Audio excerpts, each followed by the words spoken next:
আজকের ভিডিওতে দেখাবো কিভাবে ঘরোয়া পদ্ধতিতে চিকেন কারি তৈরি করা যায়। তো আমাদের চিকেন কারি রান্না করার সমস্ত ইনগ্রেডিয়েন্টস রেডি করা হয়ে গেছে।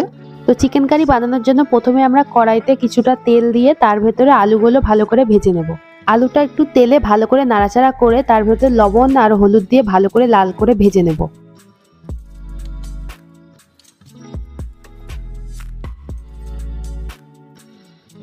আলুগুলো আমার মোটামুটি ভাজা হয়ে গেছে। এবার আলুগুলো আমি অন্য একটা পাত্রে তুলে নেব।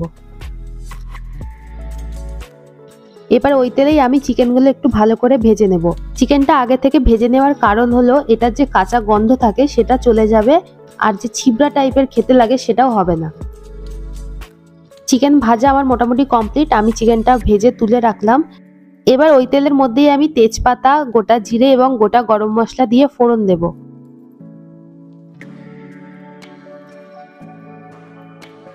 আমি আর একটু সর্ষের তেল দিয়ে নিলাম, কারণ এরপরে আর তেল দেব না, কারণ তাহলে কাঁচা গন্ধ বেরোবে।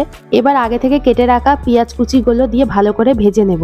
পেঁয়াজ ভাজার সময় আমি একটু লবণ দিয়েছিলাম যাতে পেঁয়াজটা তাড়াতাড়ি সিদ্ধ হয়ে যায়। এবার আমি ওই তেলের ভেতর কাশ্মীরি লঙ্কার গুঁড়ো দিয়ে দিলাম। তেলের ভেতর আগে থেকে কাশ্মীরি লঙ্কার গুঁড়ো দিয়ে দেওয়ার কারণ হলো এর কালারটা খুব সুন্দর আসে।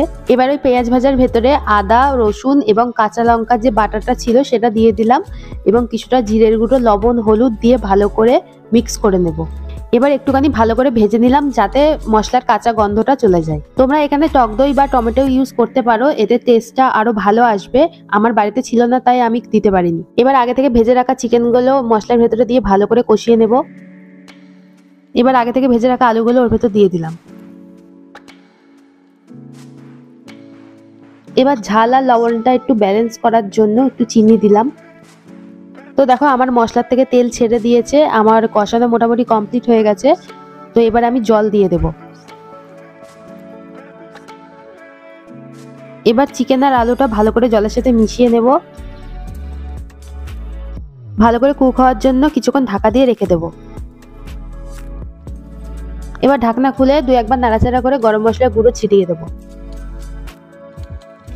গরম মশলা দিয়ে কিছুক্ষণ ফোটানোর পর আমাদের চিকেন কারি রেডি হয়ে যাবে। দেখতেই পাচ্ছ কত সুন্দর কালার হয়েছে। এবার আমরা কড়াই থেকে অন্য একটা পাত্রে ঢেলে নেব। তো আমাদের এই রেসিপির ভিডিওটা ভালো লাগলে অবশ্যই লাইক, কমেন্ট ও শেয়ার করো, আর সাবস্ক্রাইব করে সঙ্গে থেকো এই ধরনের ভিডিও আরো দেখার জন্য। আজকের জন্য এটুকুই, আবার দেখা হবে অন্য কোনো ভিডিওতে।